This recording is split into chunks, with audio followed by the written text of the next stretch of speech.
On this episode of Narcissist Apocalypse, we talk with an abuse survivor named Terry, and Terry was trauma bonded to a manipulating physical abuser. It's a story of isolation, feeling stuck, threats, stalking, and exerting your power.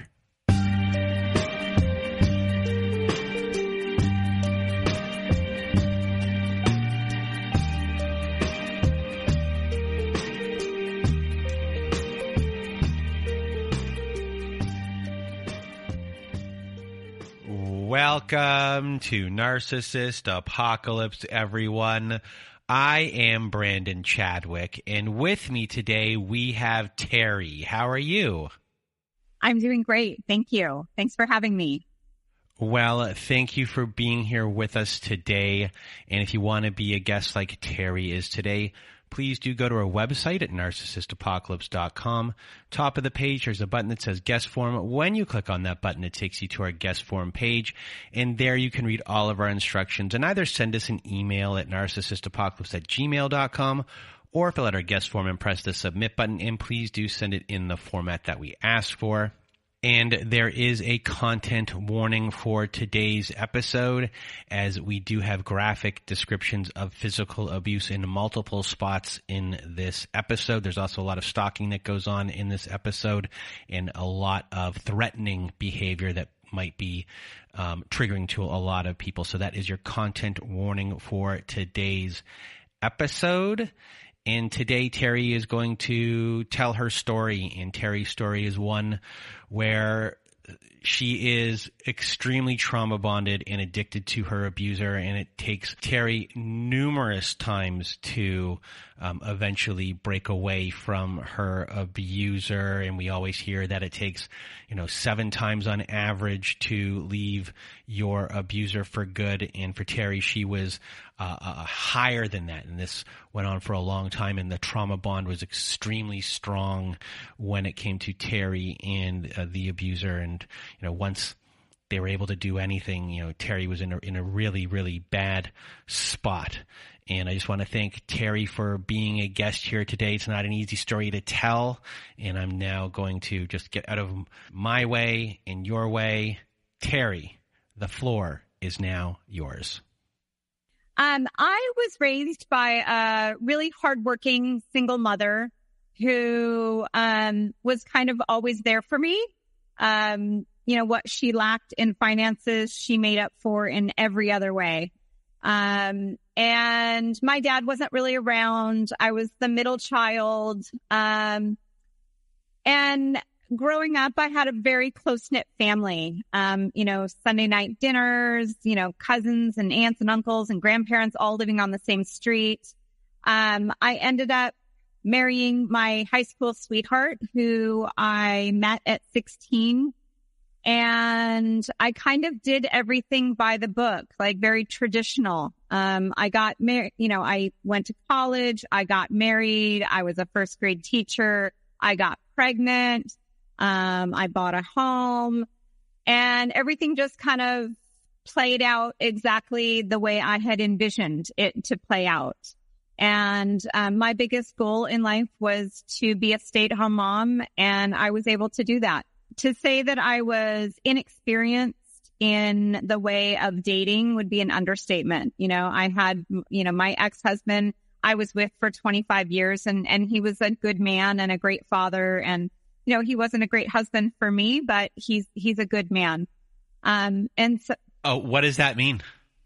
He is a man who I believe had my best interest. I believe that he had my children's best interest at all times. He was physically there for me. We didn't have great communication. And so I think that was probably a big downfall. And I think that me being 16 years old when we met, was really the worst possible thing for me. I was kind of raised under him, and I kind of allowed him to dictate who I was. And And so I think that was really the downfall of everything. So it's safe to say that you're 16 years old, your beliefs of what you want in the world are a specific thing, but you still have not grown mentally in a way to truly understand, is this what you really want? And then you're in this marriage for a very, very long time where, you know, maybe promises and things were said when you're 16 years old that you don't agree with anymore. And that's very fair. It doesn't matter how old you are, and that's very fair. But it's specifically in this instance, when you're that young, to be living a life that you thought you wanted to lead, and you're living with someone who still wants to maybe lead that life, you're still kind of, I guess, under that kind of way of living, even though you know you have outgrown this way and your thought process and what you wanted out of life. And is there more than what I've been with since the age of 16? And I'm sure that is a common theme amongst people who got married or started dating someone at such a very young age and then marry them and then are with them for just such a long time. Am I close there? Yeah, I think you're close. You know, at 16, he was much older than me. He was 5 years older than me. He was 21. And so I looked up to him. I had put him on this pedestal and I kept him on that pedestal for a long time. And then, you know, life happens and, you know, shit happens. And, you know, he slowly began to fall off of that pedestal for me. Ultimately, he always had veto power on everything that we did. And so I think I was starting to be tired of that. And I kind of wanted some independence. So my marriage ended pretty much as soon as the man that abused me, you know, inserted himself into my life. I very quickly began to pull away from my marriage pretty quickly. You know, I believe that relationships take work, and I don't think that I was prepared for what was happening to me once I met him. He had a hardcore press to kind of make me his, and quite honestly, it felt good. It felt good to be needed and wanted by somebody, because I didn't necessarily always feel that from my husband. I think that we had really masked our relationship by burying ourselves in our children and our friends and my family. And once all those things kind of started to disappear and, you know, friends kind of disappeared and things happened, and I lost a baby, and our kids started to go to school and they weren't in sports anymore and things like that. And, you know, my marriage, it was stripped down and we were stuck looking at each other. So my marriage ended absolutely because of the man that abused me. But I definitely am not sorry that I'm not married to my ex-husband, if that makes sense. So where did you meet this person that the story is about, the abuser in your life? And, you know, how quickly did things really start to go, or did it take a while once you met them? Yeah, so my confidence was pretty low, especially after having lost my son. And so I ended up joining a boxing gym, and he was this very charismatic group instructor, and I ended up hiring him as my personal trainer. And I think it's probably worth mentioning that the man that abused me was a high-level athlete, football, track, boxing, weightlifting, jiu-jitsu, and he took pride in making sure that he worked out every day. So I met him in the gym. He took kind of a special interest in me. He, he would start to use me as an example in a class, and he would, demand that I give him a hug after class, and he would, just do things that always made me feel special. And so, that was how it started, in the gym, in a boxing gym. And how did things progress from there? He asked me to go to lunch one day, and I just thought that it was a friendly lunch. I really didn't. I get, looking back on it, it feels really naive to say that. But I had never really been pursued by anybody outside of my husband. And so we went to lunch, and right there he tried to kiss me, and I pulled away, and but he's relentless in his pursuit, and he continued to pursue me, and I continued to push him away for months until finally I gave in. I finally let him do what he'd been trying to do for many months. We had kind of developed a close friendship.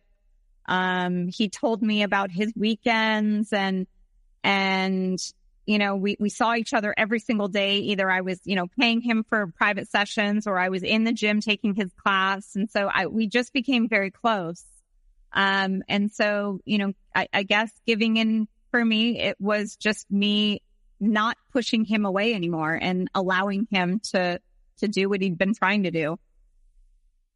So here's an instance at the beginning where there's a heavy pursuit on the other end, and a persistence of not taking no for an answer. And there's a pushiness. There's a pushiness that is going on, and it wears you down until eventually you're saying yes to something. And I've probably stated this once before, maybe a couple of times before. Everyone's like, oh, that person's persistent. That person's persistent. And they always say persistency pays off, and society sees persistency in a very positive way a lot of the time. But at the same time, someone that's persistent, specifically in this instance, if you look at the reality of it, they're not respecting your boundaries, and you're constantly saying no, and they're doing their best still to bang their head in a very crude way, like until your fence just breaks. They're not coming through the front door and you opening that front door. They're wearing a hole in the fence to let themselves in. And in this case, that's what they've done. And in the vein of, or in the, here's this person who's been helping you with working out. Here's this person who's become your friend. Here's this person that's probably been giving you some advice and listening to you throughout everything that you've been dealing with and life. And eventually, with that persistence, they've probably become a truth teller in your world, and someone that you listen to and respect for their opinion, because you can see that they're so successful in these other ways as well, and that they're this high level athlete, and that, they're, just like in this position of power within that world, and they're taking this interest in you. And eventually, I assume that you must feel special after a while, and you kind of take all of it together, And when you say yes, now you're in the spot where he wants you. You don't know it, but you are. Fair to say? Yes. I think that he did a really good job of developing this special trust between us. He confided in me things about his past and his upbringing. He would periodically cry in front of me and be very vulnerable. He would, pay attention to me, which honestly at the time was really all I needed. But I also believe that the physical transformation that he helped me to do with my own body, it also developed a really strong bond between us. Like we were a team, and, I did the work, but I couldn't have done it without him, is how he made me feel. And so he would always need something from me. He would, I'd have to help him or bring him some food, or I'd have to, pick something up at the store or drop something off, or, put out fires for him. And so for me and my personality, I believe that was what I needed at the time, because, as my children got older, they kind of gravitated towards my ex-husband. And, after having been a stay-at-home mom for 14 years, my kids were old enough, and, I wasn't volunteering at their school anymore. They weren't playing baseball anymore. And I just felt a lot less needed. So, here comes this man who, needed me, and it felt good. And looking back on it now, I believe that everything that he did was very calculated, and that he was playing the long game. That special interest he took in me, I believe that he was seeing where this was going for years to come. He isolated me very quickly from my family and my friends. He would give me free fitness advice and make me feel as though I owed him. He got me my first job as a trainer, and so I owed him for that. So yeah, there were, a lot of ways that he kind of reeled me in. So your ex began telling you that your family was jealous of your body transformation once you started boxing. This person wanted to isolate you from them. And they also began telling you that you two are such a great team. So, that is going on. And how did he isolate you from your friends? So yeah, I was isolated quick from my family in that way. From my friends, it was, anytime I went out with my friends, he needed constant contact with me. He was relentless with his communication. I would have to respond within X amount of time with a text, or I would absolutely have to answer a phone call no matter what. And it just got to a point where it was easier not to go out with my friends. Because I was kind of conditioned to believe that if I, had a mistake and I didn't answer within a certain amount of time, or I didn't answer a phone call, or I didn't answer a text, all hell would break loose. So early on here, he's become this truth teller in your world. He's become someone that's been put on a pedestal, and a lot of the things that are going on with you in the physical realm, there's nothing but kind of positive feelings around all of these things. There's no reason to question anything in a lot of ways. With the isolation that's going on, he's given you a good excuse as why you should, maybe, or he's given you a reason with, him saying that they're jealous, to have that separation where it makes it look like you're the one that has kind of done the isolation, even though there's the influence. And so when the other isolation with the friends happen, the progression has kind of started to happen already, where the love bombing has worked, everything's worked, and now this separation can happen before things continue to get worse. So from here, what starts to happen?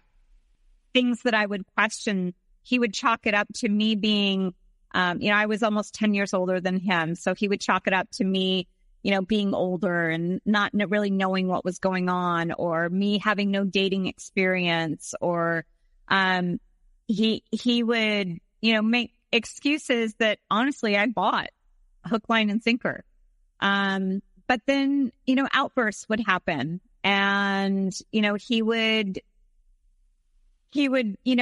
throw these temper tantrums over things that were, minuscule, or at least I felt like they were minuscule.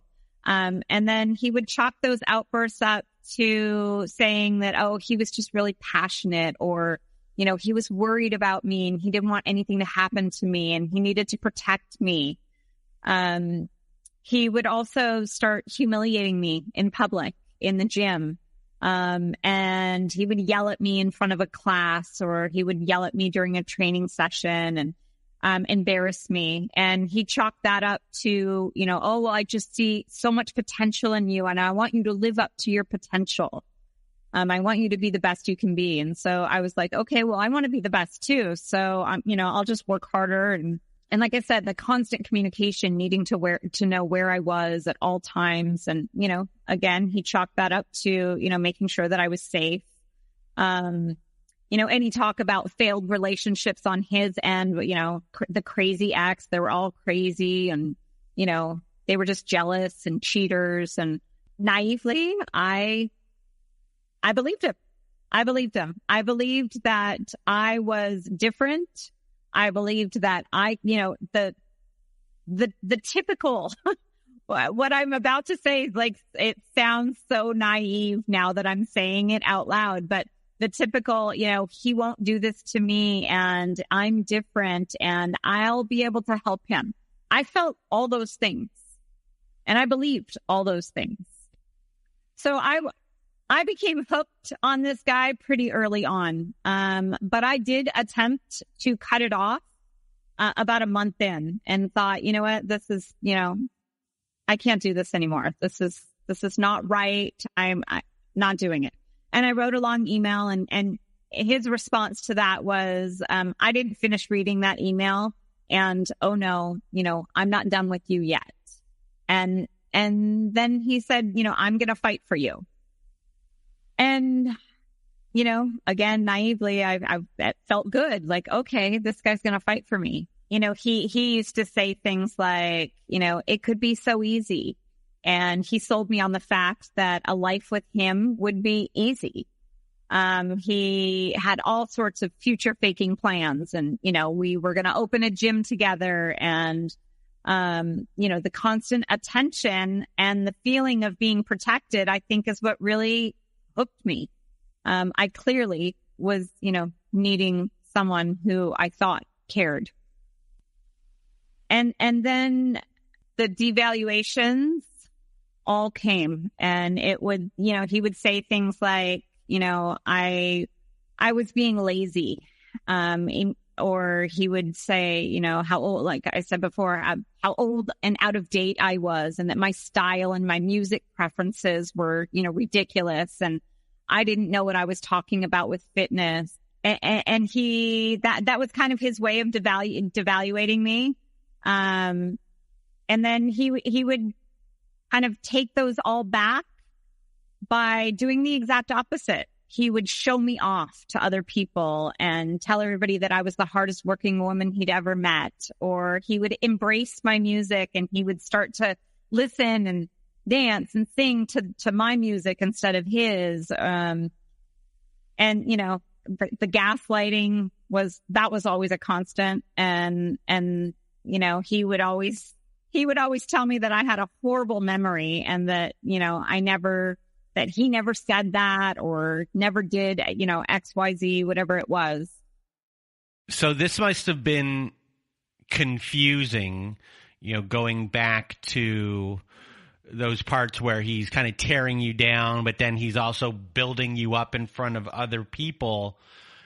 how are you reconciling that? Like, did you say anything to him, or are you sitting in a confusion, in like a deer in headlights of like, what's going on? And were you afraid to say anything or bring anything up? You know, he had such a temper and he had such a way of throwing tantrums that, I think I just let things go. I just was like a duck and I just let the water roll off my back. And I didn't fight a whole lot, just in an effort to keep the peace. And so, you know, all of those ways that he cut me down, I mean, they definitely took their toll on me. You know, I felt defeated all the time. I felt more, you know, in some ways I was so insecure, I was so secure. And then in other ways I felt incredibly insecure. You know, he was responsible for me being a trainer, I ended up being a trainer for a decade, and I loved it and I was good at it. But he was constantly telling me that I was a horrible trainer. I didn't know what I was talking about, XYZ on that. But then he would also say the exact opposite. And so, you know, I think I just was like, what's going on? What's going on here? Am I nuts? Am I crazy? And then I definitely started to feel crazy. Okay, well, maybe it's me. Maybe I'm the crazy one. Did you reach out for support and ask anyone questions, or were you too afraid to?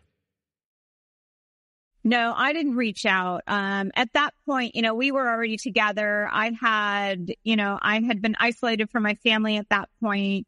I kind of felt like I had made my bed and I was going to sleep in it. And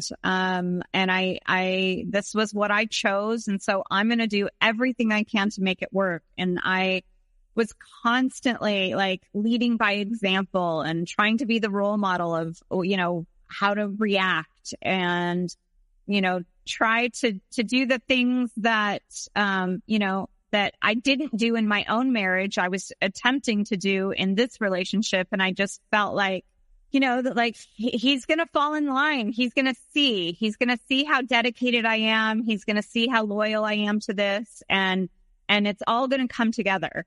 But, you know, clearly it never did, you know, the gaslighting and, you know, it was just the vicious cycle of gaslighting, love bombing, threats.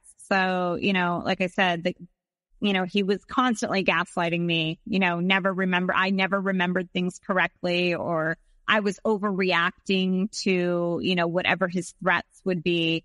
He would never actually go through with any of those things, is what he would tell me. And, you know, the love bombings were, you know, all the promises to take me away on trips and detail my car and to, you know, do all these things. But, you know, the big manipulation for him were his threats to me. And they changed periodically. At the beginning, his threat to me was that he was going to leave. And that was terrifying to me, because now I had no family, I had no friends, and the thought of him leaving was more than I could handle. I was having to, you know, create an income for myself, and I had never really financially supported myself. So the idea of doing that alone was overwhelming. So at the beginning, those threats to leave were really big. And, you know, the things like throwing a drink in my face or spitting at me, like I always thought those were one-offs. Like, oh, that, like, he wouldn't do, you know, he's not going to do that again. It was just a one-off.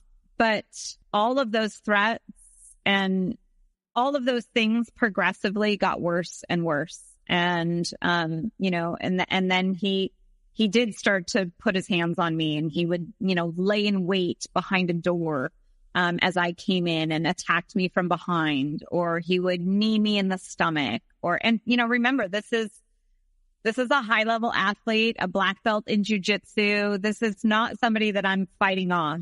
And I was pretty strong. I was a pretty strong girl at that point, but I was not able to protect myself from him.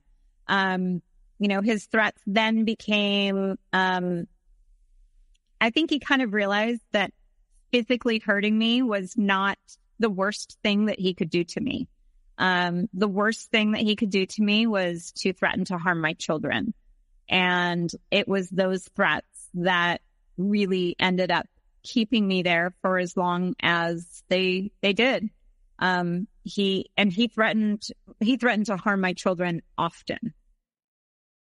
So when the physical altercations happen, how do you feel after? How do you reconcile what's happened?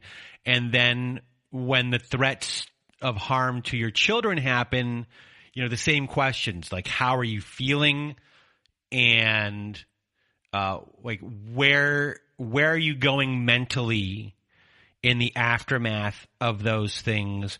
And also during them, do you kind of like space out and freeze? What's the process of your trauma response to everything? Yeah, I think I knew, early on, I think I knew my best bet was to not fight back.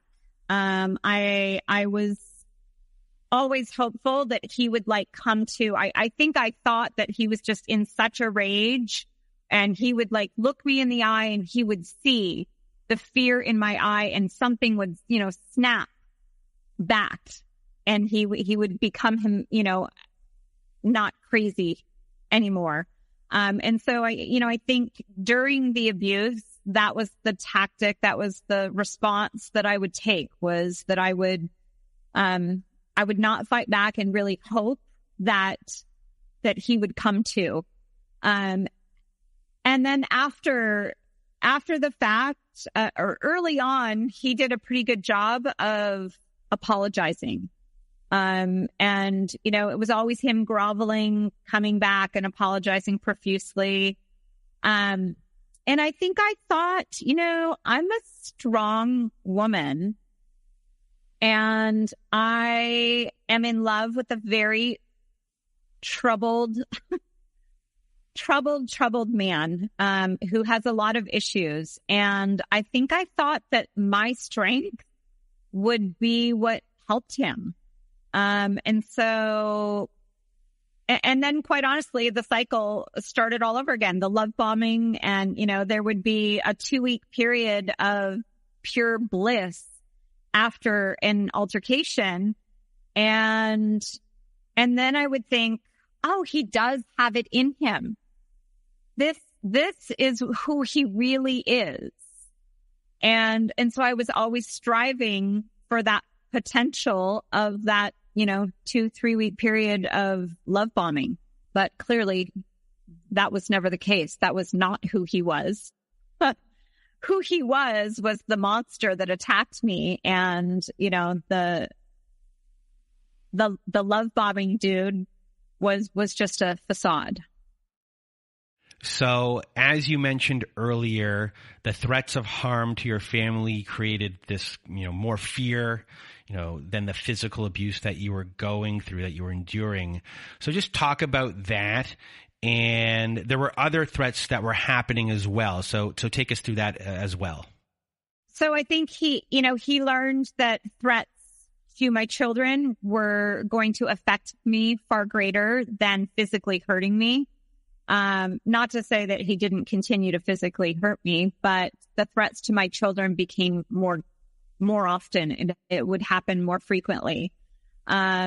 He would also threaten to, show inappropriate videos or photos to my family or put them on the internet. Or, like I said before, he would threaten to leave me or destroy my income. That was another big one. And he did do that multiple times. He destroyed my business. I had started my own fitness company or personal training business. And he accused me of having a thing with one of my coworkers. And then he proceeded to threaten to kill my coworker, which then I was forced out of my gym so I could no longer train people there anymore. And then I ended up getting a restraining order on him. And that was when the cycle of stalking and harassing started, and he ended up, throwing paint on a coworker's brand new car. He slashed tires of somebody, a girl that was at my house. And so I started to feel like, he is going to make good on all these things. These weren't just threats. They weren't idle threats. He was actually carrying through a lot of the things, on not just me. And I guess my point of that is that the physical abuse to me was honestly the least concerning at the time. For me, it was everything outside of that affected everybody around me. So something very odd that occurred was a triangulation between the person he was having an affair with, your abuser was having an affair with, and they seemed to be very trauma bonded to him to act the way they did. So walk us through this. Triangulation. He had, the woman he's still with, I didn't know this, but she was a part of his life for almost our entire relationship. And he would somehow involve her, when things got really bad between us, he would involve her, and she would, write me a note and tell me to, you should get back to him. And he really loves you. He doesn't love me. And, like really strange things to have, a second woman come in and tell me that I had to get back with him. Every time we parted, he would always make me feel like, this time was different, and that, I was the one and I was the only one, and that he had finally seen the light, and that he knew that I was the only one for him. And each time this happened, I took him back. And I think that each time I took him back, he lost a little bit more respect for me, because the abuse worsened each time. So the abuse is worsening, and eventually the police do get involved. So walk us through this. So the first time he was arrested, it was actually an accidental arrest, because I was pretending to call the police. I had 911 dialed, and I thought that if I threatened that he would leave. And that was all I wanted, was him to leave. And when I put the phone up to my ear, it accidentally dialed 911, and I just hung up and didn't realize that the police would come no matter what. So he was not leaving. And I believe that this was a fight. I'm sure it was a fight over, lies, and, a lie that I caught him in. And he ended up throwing a drink at my face. And so I decided I was going to leave. And so I went downstairs, to get in my car, and the police showed up. And they ended up going upstairs and arresting him. And of course, I bailed him out, which is mind-boggling for me. At the time, I couldn't believe that I was doing it. I understand now that I was so trauma bonded at this point that I was like his little puppet. There was another time where, I locked myself in the spare bedroom, and he kicked in my door, pulled the frame of the door off. He threw my computer at the door, and then, attacked me on the bed. He was very careful to not leave marks on me. He knew exactly where to hurt me, so that nobody else could see. There was another time where he actually threatened me with a baseball bat. I was standing at the kitchen, and he came at me with a baseball bat. He ended up putting the bat down, but I think at this point I started to kind of go after him when he would when he would come after me. And oddly enough, it kind of mellowed him a little bit. It almost scared him. But on this particular occasion, he came after me with the baseball bat. He ended up putting the bat down. As he was going out the door, I think I pushed him. He ended up pushing me into a wall, the corner of a wall. I broke my head open, started bleeding immediately. I was yelling, screaming, I'm bleeding. And he ran out the front door, got in his car and drove away.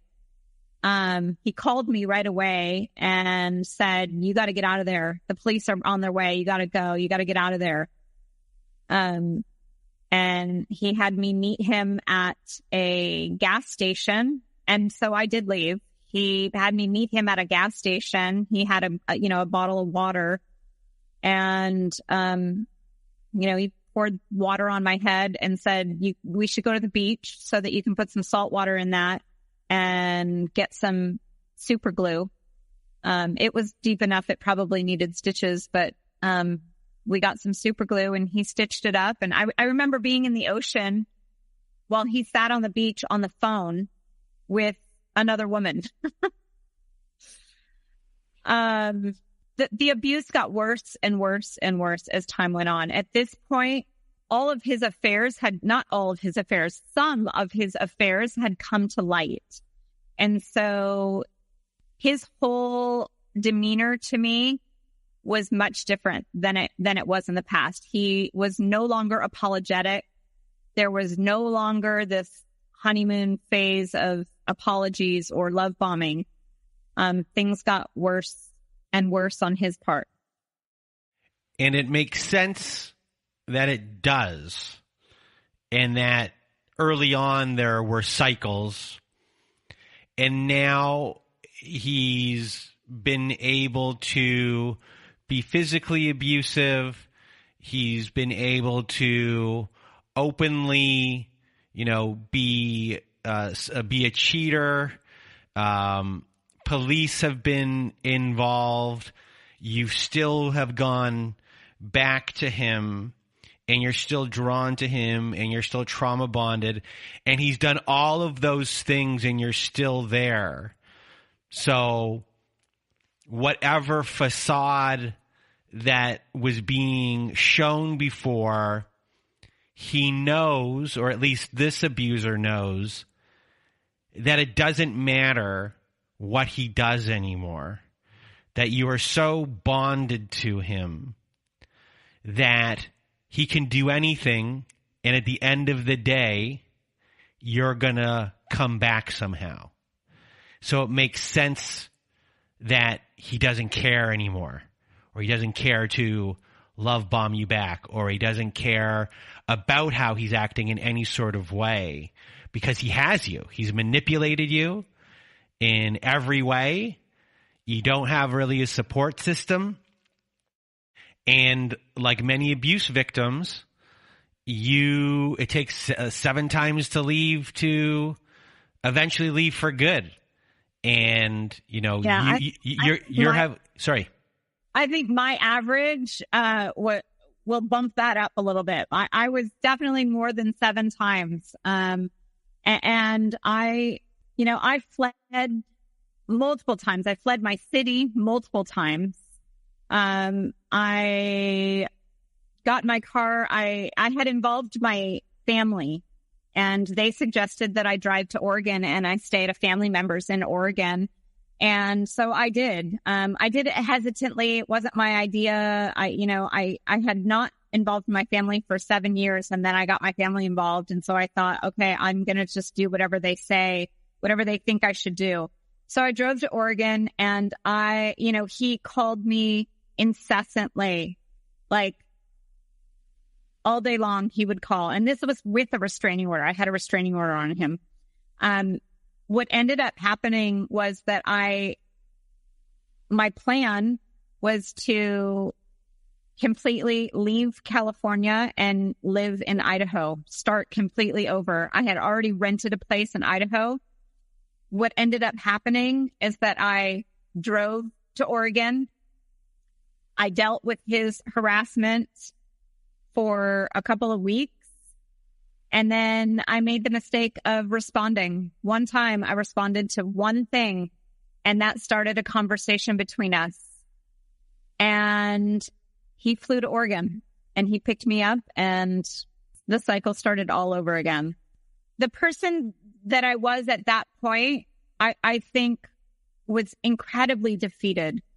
I think I felt like there was nothing that I was going to be able to do to break this bond. And it was on, he was on my mind 24/7. I couldn't imagine a life without him in it. As bad as it was, I didn't know how to break away. And it wasn't that I didn't want to break away. I just didn't know how I was going to. So I think that I was incredibly defeated, at this point. Were you at this point, you're an addict, I guess. Absolutely. I was an addict. I would count the days of my no contact like I was an addict. I would, okay, I'm 2 days, no contact. I'm 6 days, no contact. And then like an addict, I would end up starting over day one. So eventually your abuser gets arrested again. So what happens from here? He got caught in another lie, not just by me, but by others. And he was called out on it, and it sent him in a total tailspin. At this time, we were kind of on and off. He was not living with me. He was telling me that he was living with a friend, but it turned out that he was living with his current supply, who I believe they're still together. So he threatened to kill me, told me that I better not come home, that he would be there. He didn't have a key to my house. He wasn't moved in. He probably had a few things at my house.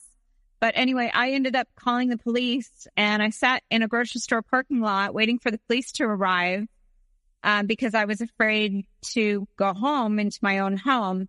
And when I got to my house, I noticed that there was a light off in my house that was never off. And I told the police, I think he's in there. And I gave them the keys to go up, and he was sitting in the living room in a chair in the dark, waiting for me to open the door. He had no idea that I had called the police.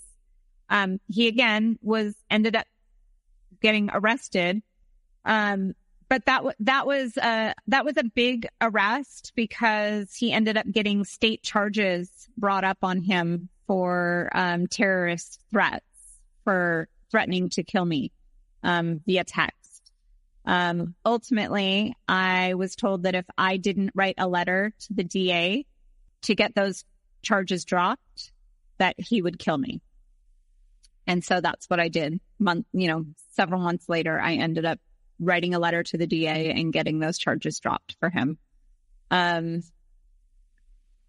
those stories and the restraining orders did worse. Restraining orders were absolutely no help to me at all. When he had a restraining order on him, his threats and his stalking and harassment magnified exponentially. He would have a ski mask on, driving his current supplies car in my complex at 4:30 in the morning. He would have a burner phone, and he would say, I like the jeans jacket that you're wearing. So he was watching me from a window. He would drive up next to me in a car, and he would, make a sign or, a gesture on his throat that he would slit my throat. He would call incessantly, 30, 40, 50 times nonstop. He would show up at my work.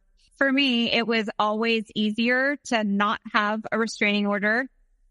And at some point, it got to a point where it was easier to have him in my life than it was to not have him in my life. because the stress of not having him in my life and him just popping up and, showing up at, I'd be at a bar with somebody or to dinner with somebody and he would show up. So he was watching me at all times. So it was very, very stressful. It got to a point where I was having to move because my landlord heard us fighting as often as we did. And he ended up, I signed a lease for the very first time in my life by myself. I moved myself in the middle of the night so that he wouldn't find me. And he combed the neighborhood and ended up finding me the day I moved in.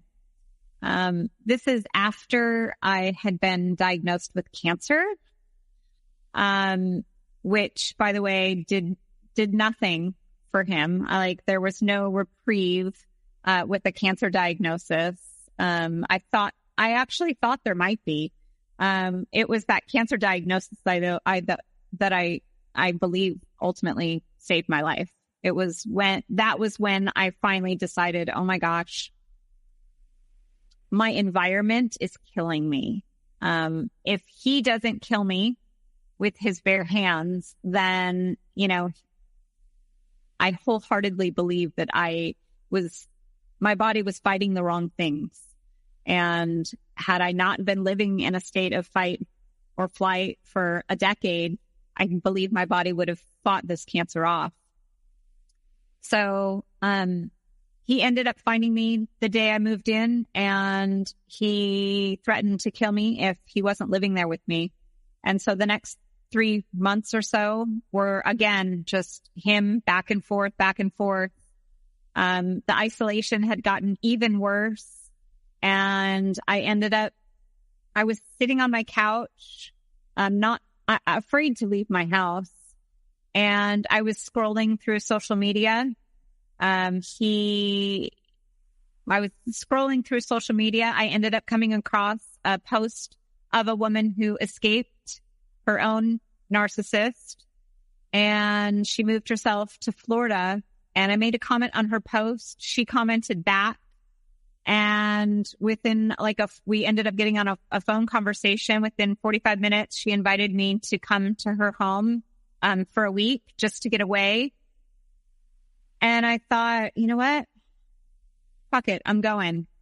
And I had about a 3-week period between the time I bought the ticket and the time I left. And I oscillated many times on leave or canceling that trip. And ultimately, I spent the weekend before with him, and I told myself, you know what? I'm getting on that plane. And so I did. I got on the plane, and I had a stranger pick me up from the airport, and I lived on a farm for a week. And after a week, I thought, oh my God, I can't go back. I can't. I'm not ready. I can't go back. I went no contact with him. I blocked him on everything. He was incessantly calling, stalking, going by my house, telling me that my mom's car was in the driveway, or my car was in the garage, or my kids were home.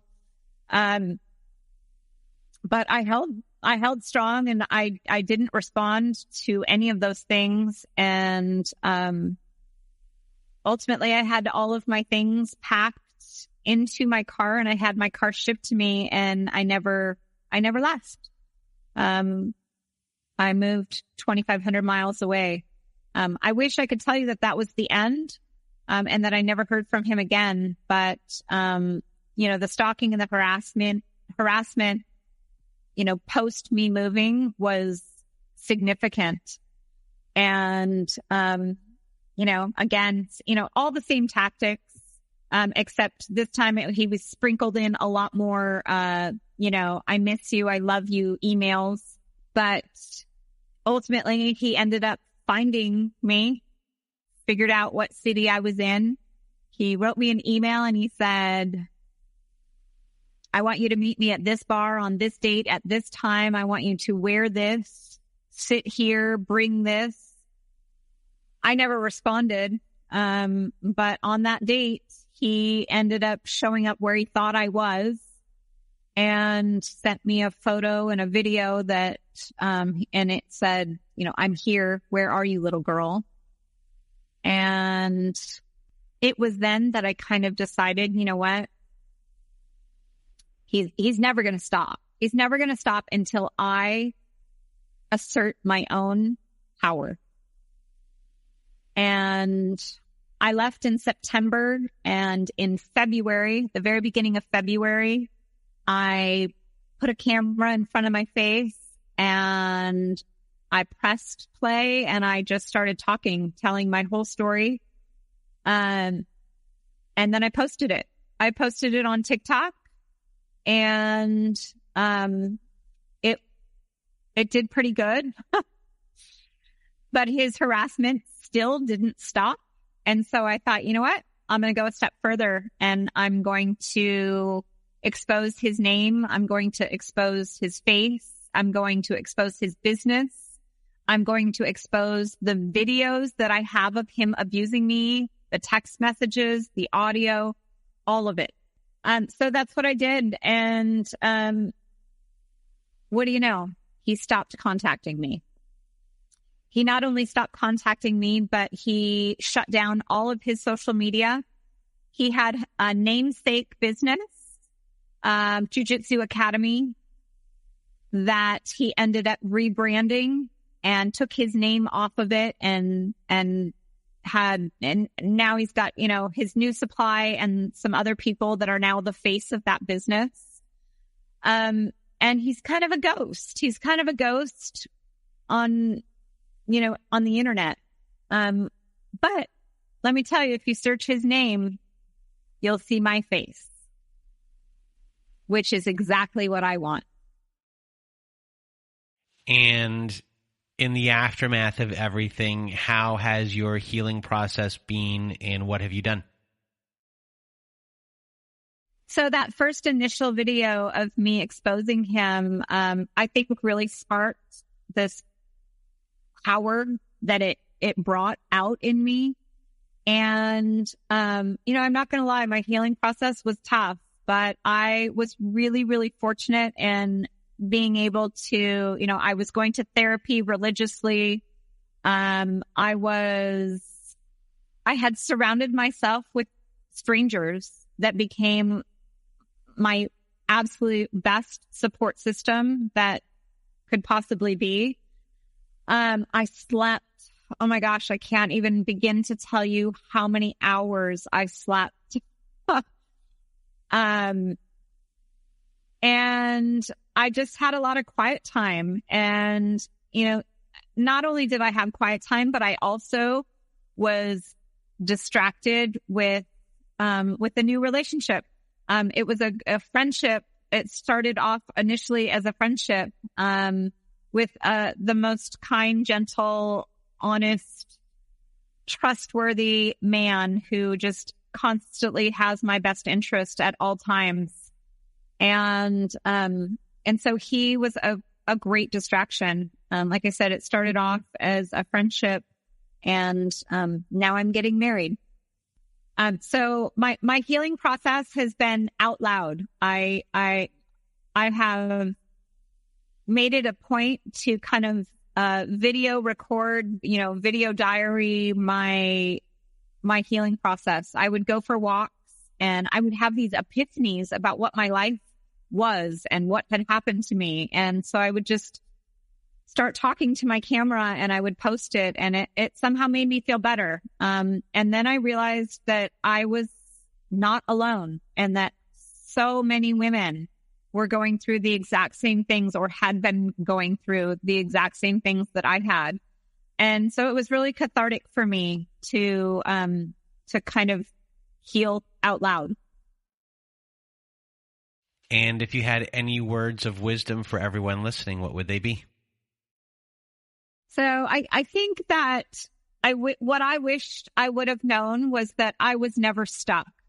I felt stuck for many years. But really nothing changed between year 1 and year 10. My finances were not significantly different. My home was not significantly different. My relationships were not significantly different. Everything was the same. So what I would say is that you're not stuck. Your mindset might be stuck, but you're not stuck. And, you have to just kind of pull the trigger. And one of the things that, held me back for so long was just denial of what was actually happening to me. So we're not stuck. Not only are we not stuck, but you're stronger than you know, you're more powerful than you can imagine, and you're not alone.